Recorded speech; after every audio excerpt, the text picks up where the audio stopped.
Hello, fellow colleagues. My name is Alan Whitaker, and I'm the Technology Integration Lead Teacher for the TCRCE. Today, with another 5-minute tech tips.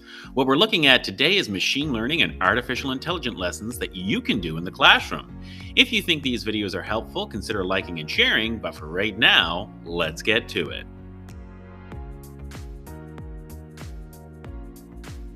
The terms machine learning and artificial intelligence are not interchangeable. Many of the AI technologies we use today, like predictive ads or facial recognition, are programs that have been taught.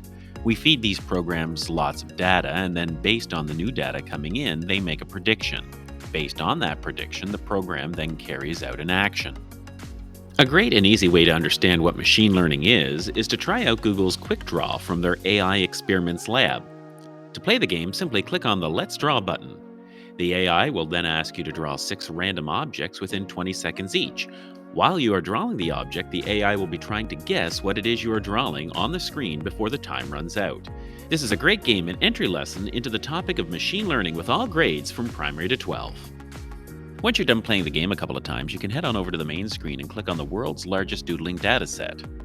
What do 50 million drawings look like? Each time you play the Quick Draw game, the Google AI records it, saves it, and learns from it. This way, when it asks another player to draw the same thing, it can check to see how millions of others have drawn that object as well. The neat thing about the Quick Draw AI is you can freely explore the database. And you never know, you might see your own drawing in there somewhere. Teachable Machine is a great next step in machine learning. Here at this website, you can create a new image, audio, or pose project. We're going to create an image project and then a standard image model. Before we get started, it's important to note that you should always face the camera towards a wall, a piece of paper, or a book. We don't want to have any recorded or still images of students' faces on the internet. When the project window opens up, you'll see you have 2 default classes. I'm going to rename the first class as Stapler, and then I'm going to rename the second class as Scissors. I'm also going to add a third class here and call it Neutral. That way the machine will have something to compare the stapler and scissors to when it's not looking at anything. Now I'm going to go back up to my scissor class. I'm going to select web camera and then select web camera from the drop-down. And as you can see here, I'm holding up my stapler in front of the web camera and simply pressing the hold to record button, recording the stapler in multiple angles. Once this is done, I'm going to scroll down to my scissor class and do the exact same thing. Select the webcam from the drop-down, and then hold up my pair of scissors in front of the web camera and press the hold to record button. What we're doing is we're feeding our machine on what a pair of scissors looks like and what a stapler looks like from multiple angles so that it can learn. Then I'm going to go down to my neutral class, simply select webcam and then select my web camera from the drop down and hold to record some blank wall footage. This way it'll have something to compare to. I'm then going to press the training button. The training process takes all of your images and compiles them down into a program. It's going to ask you to not switch tab screens, which you're just simply going to press OK. And then it takes about 30 seconds for the entire training process to complete. Once it's done, in the new screen, you're going to select your web camera and you're going to see the live footage of the blank wall. I'm then going to hold up my stapler in front. And as you can see in the output, it says that that was a stapler 100%. And when I bring in my scissors, it shows that that was 100%. But what happens if I bring in both objects? As you can see, the machine is not entirely sure what it's looking at. You can have a lot of fun with this by bringing in different objects and seeing what the machine thinks it is.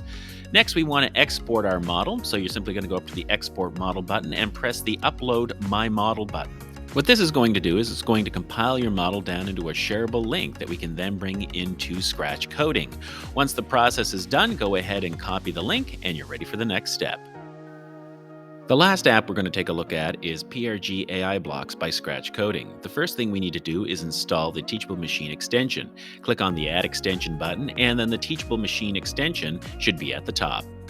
You can see your web camera here in the background. I'm just going to move my sprite over. The first block we want is the Use Model block, and here's where we're going to paste the URL from our Teachable Machine model.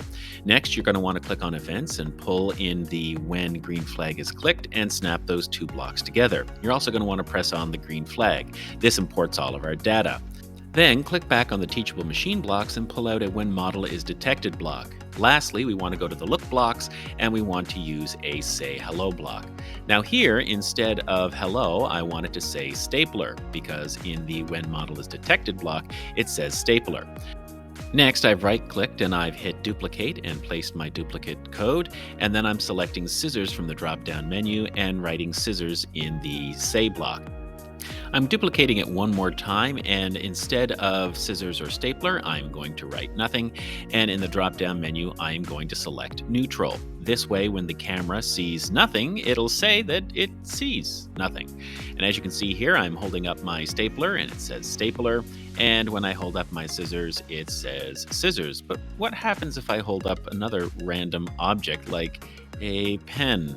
Okay, well, it thinks that my pen is a pair of scissors, but now let's bring in the scissors and maybe let's bring back the stapler and see. Oh boy, kids can have a lot of fun with this to try to mess up the AI. Since you probably don't want all your hard work to go to waste, I'd suggest clicking on File and saving it to your computer. You can also load it from your computer as well. This downloads the file to your computer that you can either use later or share with friends. Machine learning and artificial intelligence lessons are great ways of bringing in some coding and some computer skills into your classroom. If you'd like one of these lessons in person, shoot me an email at alan.whitaker@tcrc.ca, and we'll see you next time.